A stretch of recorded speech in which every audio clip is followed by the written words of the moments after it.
It's easy for service businesses to think that adding a product is a pure revenue play, but it isn't.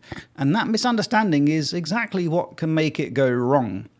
The honest answer here is to only add a product if it removes a friction your service already creates.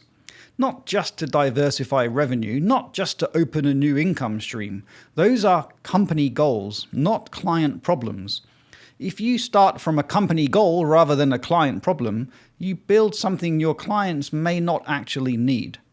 The real payoff here for mixing products with services is retention. A well-chosen product makes it structurally harder for a client to leave, because switching means unpicking two things at once. And that stickiness is more durable than a contract clause. But it only works when the product genuinely extends the service. The question isn't, could I sell a product? It's, does my service already expose a recurring gap that a product could close? If yes, then you have a reason. If not, well, you probably don't. But what does a good fit actually look like? Let's take a strategy consultant on a retained advisory contract. Every quarter, they run the same diagnostic conversation. Where are we? What's changed? And what do we do next? It takes time, it's inconsistent, and the client is never really quite sure the picture is accurate. Now, imagine that consultant packages a lightweight diagnostic tracker software alongside the retainer. The client fills it in monthly. The consultant uses it to prep every session. The engagement gets sharper. That product doesn't create a new revenue line on day one, but what it does is embed the consultant into the client's operating rhythm.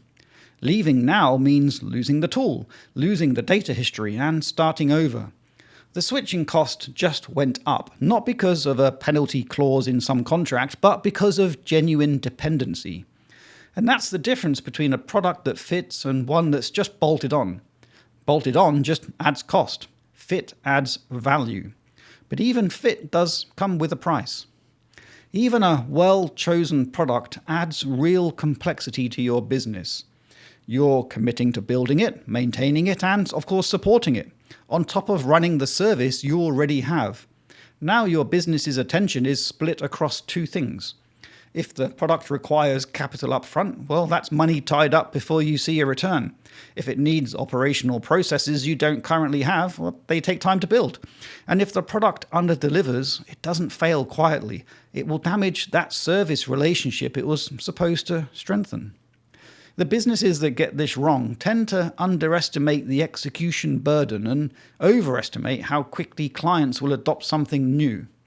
Go in clear-eyed about what it costs to do this well, not just what it could return if it works. So, here's a filter. Before you commit to building or sourcing a product, ask one question. Does this remove a friction my service already creates or exposes for existing clients? If yes, and you could absorb the execution cost, then it may be worth exploring. If no, well then it's maybe overhead dressed up as strategy. Don't build for potential clients you haven't won yet. Don't build to look more complete. Build only if your current clients have a problem your service exposes but can't solve. And a product could be the right fit. The right reason to add a product is retention, not revenue diversification. Get that framing right and the decision becomes much clearer. If that was of value, subscribe to the channel for one real business question answered every video. For the same clarity in writing, the website and newsletter is 5minutebusiness.com.